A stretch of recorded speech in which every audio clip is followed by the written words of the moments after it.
الشيخ ظاهر كسر دو دنان ميديا. بسم الله الرحمن الرحيم الحمد لله رب العالمين نستعين على وصلى الله على نبينا محمد وعلى اله وصحبه وسلم وما بعد والدين مهد علينا يا اوكي بقول دنان ميديا ان شاء الله تعالى وان سو دhowanaya الشيخ ظاهر aad baad u mahadsan tahay chance ka aadna siisay oo aad siisay saxaafadda dhanaan media waxaan dareensanahay ama qarsanahay runtii inaad saraakiishii u sirsareysay wax badan ka soo qabatay Jubaland State dagaaladii hore iyo kuwii dhexe iyo kuwii dambeeyay marka gaar ahaan maadaama dadaal fara badan dad soo bixiyay aad ku cabiri kartaa xilligan xaaliga isbedeladii la soo maray kuwii dhexe kuwii hadda jooga xaalka Jubaland hadda maxaa lagu qiimeyn karaa بسم الله Jubaland waxaa la oran karaa waxay soo martay 3 marxaladood halgankii loo soo galay dheeraa wuxuu ahaa 3 marxaladood marxalada koowaad waxay ahayd marxaladii shabahadnimada aanu ku jirnay oo marxalada koowaad la dagaalanay shabaab la dagaalanay muddo dheer oo maartay adag aan soo maray dhibaato dheer oo gaajo iyo oon iyo rafaad iyo socod iyo dhaawac iyo dil aan soo maray taas marxaladii labaadna waxay ahayd markii aanu muddada dheereed aanu ku nimid oo aanu shabaab maartay aan ka guuleysanay ilaahay guusha naga siiyay ee aanu muxuu ahay nabad Kismaayo maartay la yimid marxaladii labaad waxay ahayd tii isku dhacay muxuu ahay laga abuuray magaalada Kismaayo dhexdeeda oo arintaana muxuu ahay eedeeda iyo barnaamijkeeda dowladda dhexe ee Soomaaliya maartay ay suuqay taana waa laga soo gudbay hadda marxalada la maraya waxa weeye marxalad Jubaland aan rabno in ay muxuu ahay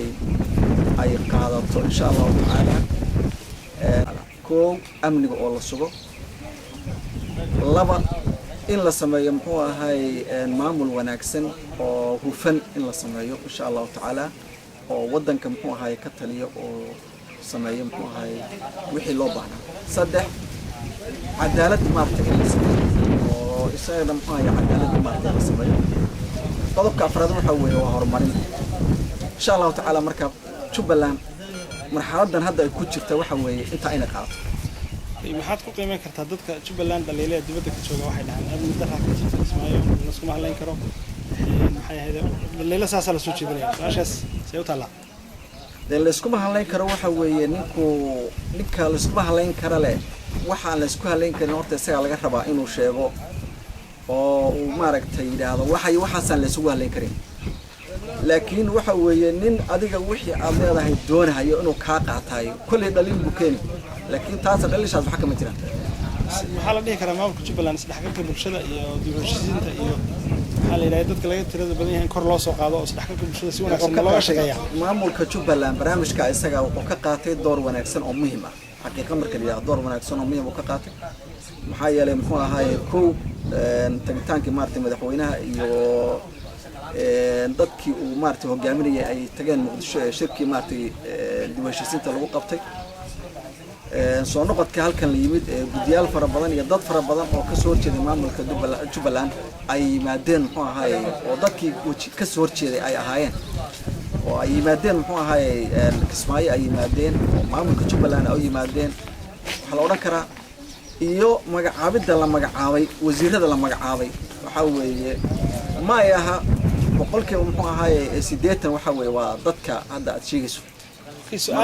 wax wanaagsan ayuu maartay barnaamijkaas su'aal waxa jirta ay isweydiiyaan dadka taageersan Jubaland taageersan isweydiiyaan oo ah 45 qabiil ayaa ku midaysan maamulka Jubaland mana jirto maamul Soomaaliyeed ama isteediyada Soomaaliya ka dhisan maamul noocaas ma jiro la leeyahay dadka taageersan Jubaland leeyahay su'aashaas saas ma u taala waxba ka duwan soddon iyo 5 qabiil iyo 34 qabiil iyo 24 qabiil marka waxaa noqotay deegaanka Jubaland waxa u dhan Soomaali baa u dhan Soomaalidaas ku dhanna waxaan rabnaa in qabiil walbaaba oo maaragtay madax banaanaado siyaasadiisa iyo deegaankiisa isaga oo Jubaland dawladdiisa Jubaland maaragtay oo dhinaca u qabto oo isku xuquuq la noqdo oo dadku ay sinaadaan cadaaladda ka taas oo waxaad kula talinaysaa dadka ka soo jeeda Jubaland State ee qurbaha ku nool ee kala duwan ee maxaa la yidhahdaa ama ganacsi keeni kara ama horumar ka shaqayn kara ama aqoon soo kordhin kara dadka guud ahaan ku nool ka soo jeeda gobolkan ee ku nool dibadda maxaad kula talinaysaa? waxaan kula talinayaa dadkaas qurba joogta ee u dhashay deegaanka maaragtay Jubbaland noocay doonaan bahaadeen in ay dalkooda iyo dadkooda iyo diintooda wax u qabtaan sida dadka kale la midka qurba joogii ay dadkooda iyo dalkooda iyo diintooda wax u qabanayaan meel kasta ay joogaan ay ka qayb qaadanayaan horumarinta ka qayb qaadanayaan waxaan kula talinayaa inay ka qayb qaataan horumarinta dhinac walba ay ahaato insha Allah ta'ala aad baad mahadsantahay waa mahadsantahay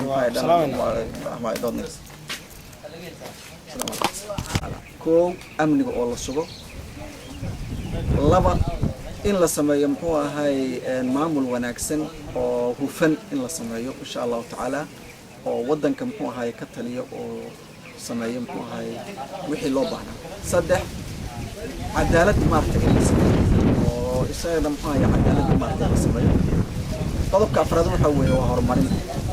إن شاء الله تعالى مركب Jubbaland marxaladan hadda ay ku jirta waxa weeye inta ayna qaato maxaad ku qiimeyn kartaa dadka Jubbaland dhaliilada dibadda ka jooga waxay dhahaan amni darra ka jirta Ismaaciil la isku mahalayn karo maxay ahayd dhaliilada saas la soo jeedinaya su'aashaas say u talaa la isku mahalayn karo waxa weeye ninka la isku mahalayn kara leh waxa la isku halayn karin horta isaga laga rabaa inuu sheego